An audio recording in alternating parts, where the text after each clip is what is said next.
White Wolf here in Vermont with the Ways of the Wild Institute, and just thought I'd check in here with you all. I know I haven't posted any current videos in quite a while, but I have been busy teaching quite a few courses and workshops up here in Vermont, as well as making full-length DVDs on wilderness survival. And they are for sale on my website, waysofthewildinstitute.com, if you're interested. So I have been filming, but I haven't been doing the short video for YouTube. But anyway, today I'm out here in the wilderness area here in Vermont, which I frequent quite often.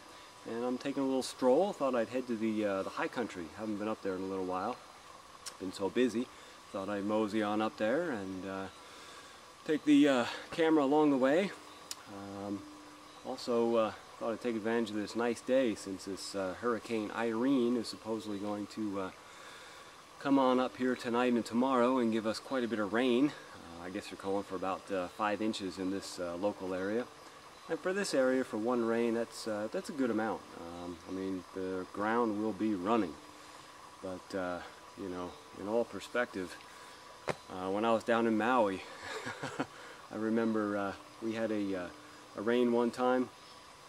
In 24 hours, it rained 13 inches. Actually, I think they said it was like 13 inches of rain in 18 hours. So, I mean, that was rain. 5 inches, that's nothing. But it could be a little sloppy out here, so I thought I'd come out today and get up on the hill and see what I could see.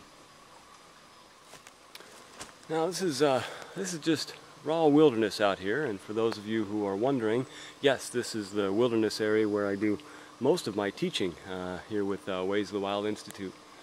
And so I spend a great deal of time out here. And it is a wilderness area in Vermont here.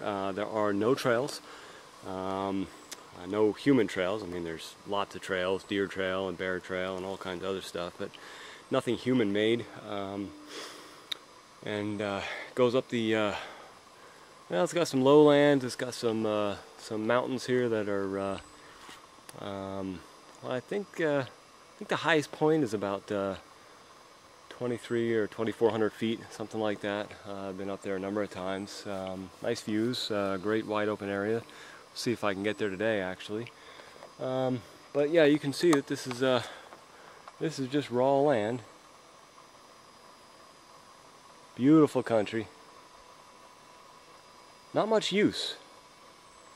I might use it as much or as more than anybody, because I do a lot of teaching over here, but it's a very, very, very rare day when I see anybody out here besides my students. So, I guess we'll just kind of continue on here. Nice dry day. It's September, so we've had some rains come back, but the heavy rains haven't really started to come back frequently yet, but they will soon enough. This is about as dry as it gets here in Vermont.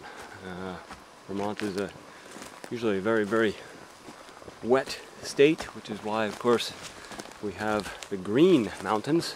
They're green for a reason. Here's a nice patch of hobbleberry,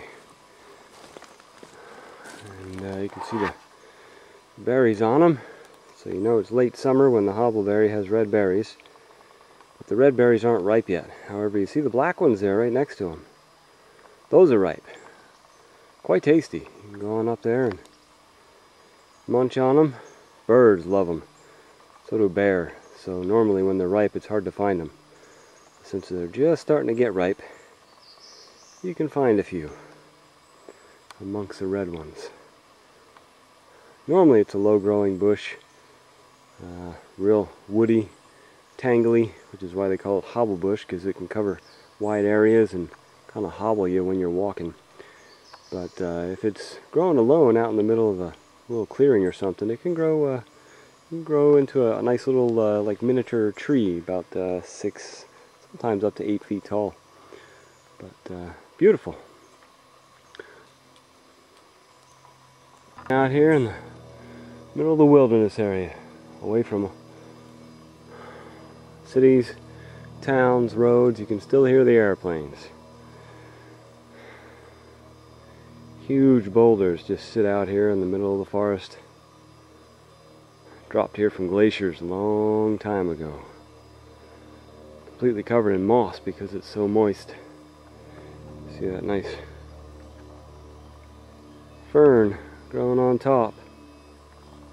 It's got its roots in that moss and the dirt that the moss holds.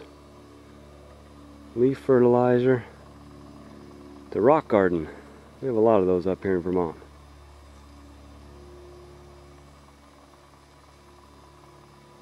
Up here, see the large rock slabs on the mountainside there.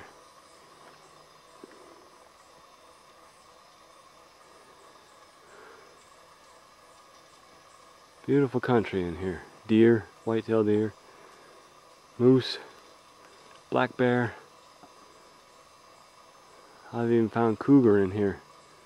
Wolves certain times of the year.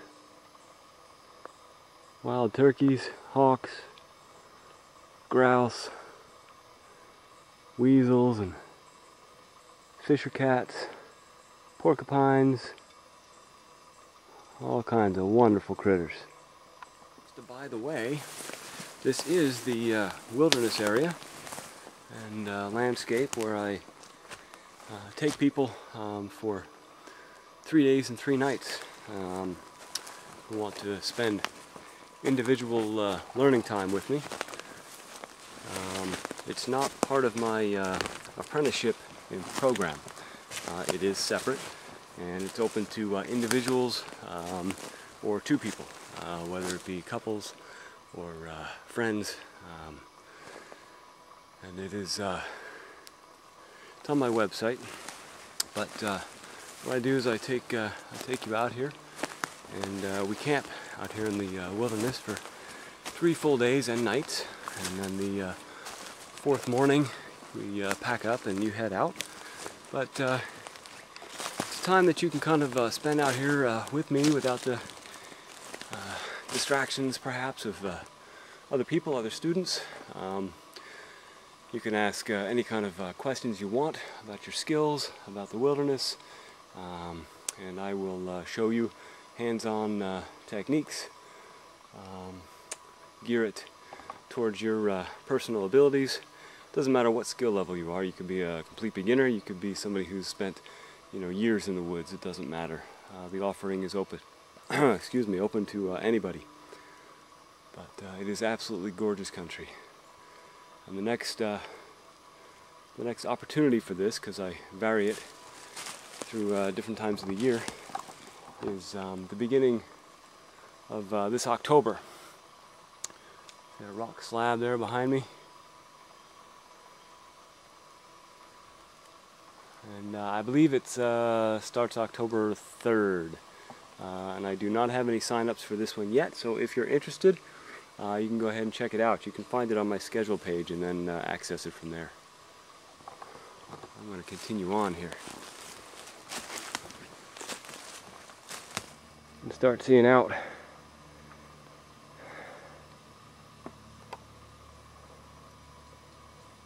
Now, I don't know if I'll get as far as the cliffs today. I probably won't. But you don't really have to go that far to get a good view to the west. On a clear day you can see all the way to the Adirondacks. But the cliffs that create the western border of this wilderness area drop 1,500 feet, 1,500 feet, straight down to the valley floor. So you get incredible views. Ancient rocks with old trees filled with incredible energy. Growing right on them, like a big octopus covered in moss.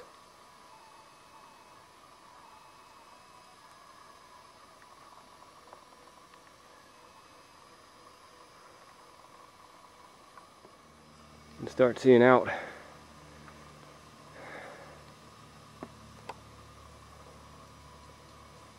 Now, I don't know if I'll get as far as the cliffs today. I probably won't. But you don't really have to go that far to get a good view to the west. On a clear day you can see all the way to the Adirondacks. But the cliffs that create the western border of this wilderness area drop 1,500 feet, 1,500 feet, straight down to the valley floor. So you get incredible views. Ancient rocks with old trees filled with incredible energy. Growing right on them, like a big octopus covered in moss.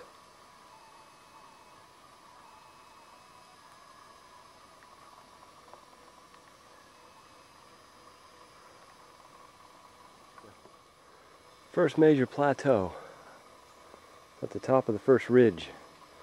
And you get this big level area for a while before you get to the next ridge, which brings you up to the tallest mountains of the wilderness area here. Now, the nice thing about these plateaus up here is they normally collect water. Now this is the driest part of the year. And the driest part of the year here only lasts a couple weeks. But you see what the landscape looks like. Now look over there. See that yellow-brown spot?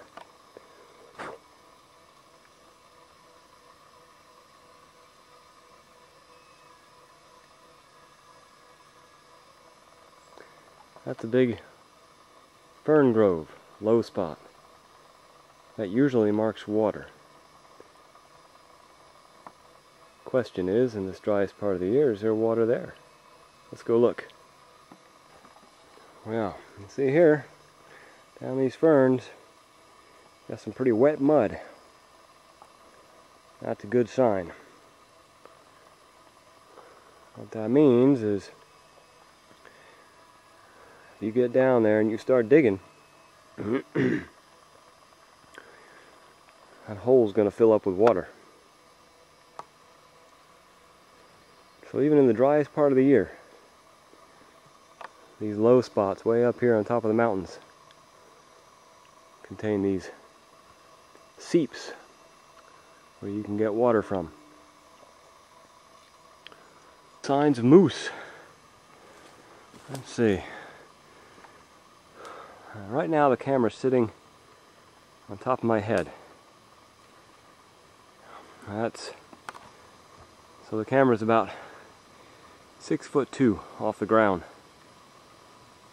You can see how much higher those moose strips go. See, they end there. But this is one of their favorite meals right here. This is in the mountains. This is striped maple, which actually is commonly referred to as moosewood. And those are old strippings, you can tell by the coloration. And these, of course, moose balls. And that is also old. These are not fresh. But there are a lot of moose up in these hills. Hiking along here for quite some time. Bushwhacking through the Hobble Bush, which is everywhere, and boy, the bears are going to be coming in here good. All these berries up here. But my destination today, normally I don't have a destination, but today I hadn't been back here in such a long time, I decided to head back to an old pond that sits way up here in the wilderness area. And I'm nearing the outskirts. You can see it in the distance right there.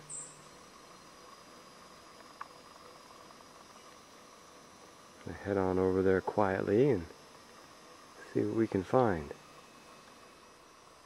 This is a good ways back. This is deep in the middle of the wilderness area. And you can see old signs of beaver right there in this old yellow birch tree.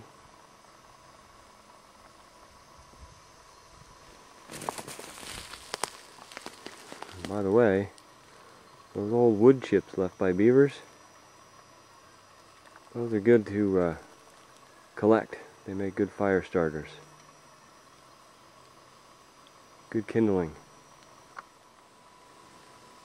Now, this here is the stagnant section of the pond. As you can see, most people think these are nasty areas, but as a matter of fact, this is like a nursery here. Without these stagnant pools of water, life as we know it on the planet could not exist. These wetlands are essential for all life. Over there you can see the deeper, cleaner section of the pond.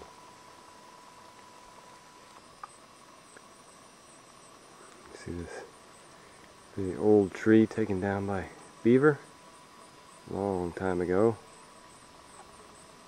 I'll give you a hint. This is just a real small section here that I'm showing you. Now yes, it looks like it ends right there. But this is not my destination today. My destination is over there. See all the small bunchberry flowers on the side of the pond here. This high up on the bunchberry flowers this late, it normally doesn't get the berries on it. So they're really just for show. Sometimes you can find a few, but not very often. Big clusters of water beetles. Kind of hanging out in the pond today. Here, in the middle of the Vermont wilderness area, up in the deep mountains. At this elevation, look at this grassland and that pond over there. Absolutely incredible. This is really special.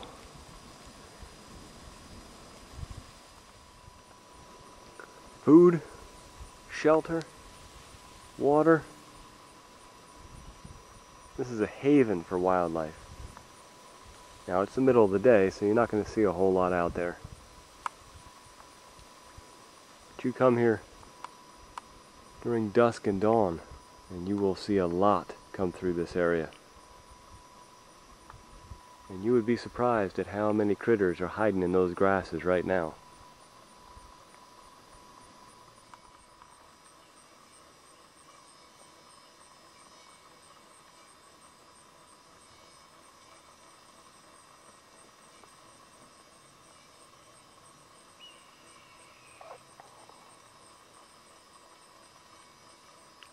Sharp-shinned hawk.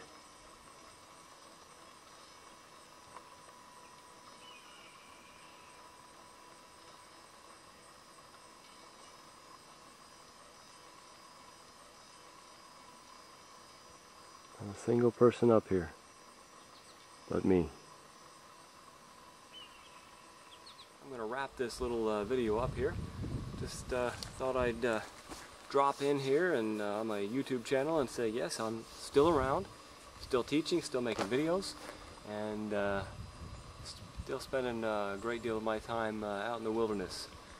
And thought I'd bring you along so you could kind of see a little bit of one of my wanders. But that's about it for now. This is White Wolf here at Ways of the Wild Institute in Vermont. If you have not been here, you want to know more about us, or you want to come visit, check out our website, waysofthewildinstitute.com. Willa Mollison.